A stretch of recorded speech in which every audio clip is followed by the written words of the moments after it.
भारत रत्न, विश्व के महान नेताओं में ख्याति प्राप्त नेता पंडित अटल बिहारी वाजपेयी जी का जन्म शताब्दी वर्ष चल रहा है। उसी तारतम्य में भारतीय जनता पार्टी में काम कर रहे भारतीय जनता युवा मोर्चा के पूर्व प्रदेश अध्यक्ष, मध्य प्रदेश और पूरे भारतवर्ष में पंडित अटल बिहारी वाजपेयी के सच्चे अनुयायी पंडित धीरज पटेरिया जी का आगमन हुआ है और ऐसे पुनीत कार्य को लेकर हुआ है जो कल्पना से परे था, जो कभी हम लोगों ने सोचा भी नहीं था कि ऐसा भी कोई नेता आने वाले समय में ऐसे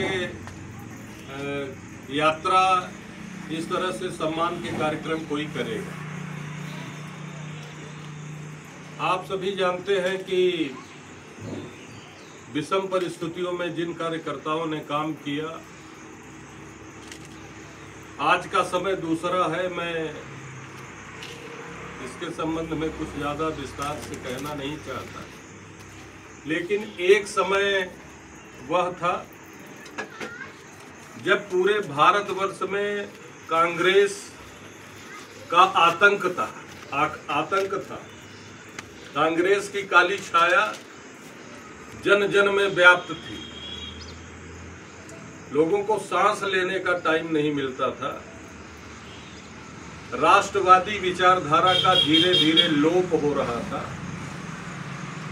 और कांग्रेस हमेशा से फूट डालो राज्य करो की तर्ज पर राजनीति कर रही थी। ऐसे समय में राष्ट्रभक्ति का, राष्ट्रवाद का अलख जगाने वाले हमारे परम पूज्य राजेंद्र पांडे जी जैसे महारथियों ने जब झंडा थामा होगा, वह संकट का समय। मुझे एक मेरे यहाँ कार्यकर्ता थे कोटू प्रसाद वर्मा भाई साहब, मैं ज़्यादा विस्तार से नहीं जाऊंगा, लेकिन वो जनसंघ के ज़माने से काम कर रहे थे। पूरी निष्ठा ईमानदारी से लाल पट्टा यहाँ लगाते थे, सुबह से शाम तक काम करते थे, रात को घर में जाते थे तो जो रूखा सूखा मिलता रहा होगा खाते रहे होंगे। जब उनकी मृत्यु हुई तो उनके बेटे ने मुझको फोन किया कि भैया आप आइए। मैं उस समय युवा मोर्चा का जिलाध्यक्ष था। मैं गया तो उनके घर में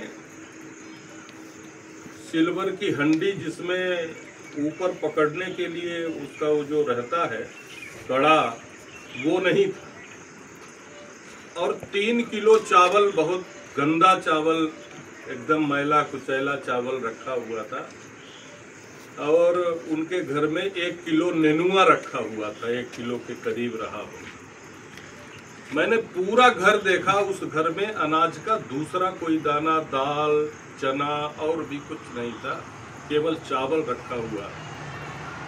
3 बच्चियां थी। फिर हम लोगों ने जैसे तैसे करके उनके दाह संस्कार का कार्यक्रम करवाया। बच्चियों की शादी के लिए सारे लोग इकट्ठे हुए, करवाया। तो जो जनसंघ के समय से काम कर रहे कार्यकर्ता थे, उनका दर्शन करने से ये लगता है कि ये विचारधारा अभी जीवित है। आज का समय दूसरा है। मैं आज कुछ भी आज के समय के बारे में नहीं कहूंगा। और ऐसे नेता अपने बीच में हैं जिनका दर्शन कर लेने से ये लगता है कि राजनीति करने वाला और राजनीति अभी लोकतंत्र जीवित रहेगा, लोकतंत्र की एक उम्र बनी रहेगी। ऐसे पंडित धीरज पटेरिया जी हमारे बीच में विराजमान हैं।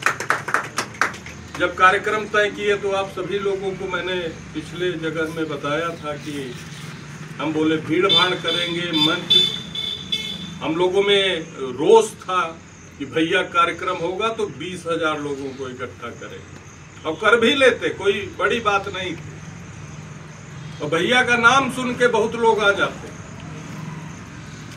लेकिन भैया ने कहा हम ख्याति प्राप्त करने के लिए कार्यकर्ताओं का सम्मान नहीं कर रहे हैं, हमें उन महान विभूतियों का स्वयं भी दर्शन करना है, स्वयं भी उनसे मिलना है, और इसलिए चाहे जहां जहां होंगे ढूंढ के निकालो, उनका दर्शन करने हमको जाना है, उनसे मिलने जाना है। और धन्य है आप दोनों विभूति बैठे हैं, मैं आपके चरणों में बारंबार प्रणाम करता हूँ। मैं निवेदन पूर्वक ये कहता हूँ कि जब तक आप जैसे लोग इस धरती पर हैं तो मानवीय संवेदना को, मानवीय पीड़ा को समझने से कोई रोक नहीं सकता है। जहां भी मानव सेवा की जरूरत पड़ेगी वो सेवा होगी और होके ही रहेगी, ये मेरा अंतर्मन कह रहा है। मैं राजेंद्र पांडे जी जो वरिष्ठ जनसंघ के समय से, जनता पार्टी के समय से, भारतीय जनता पार्टी में जिन्होंने झंडा लेकर चला, मैं उनके चरणों में प्रणाम करता हूं। और माननीय धीरज भैया से निवेदन करना चाहता हूं कि आप 2 शब्द से हम सबको अनुग्रहित करें। माननीय धीरज पटेल।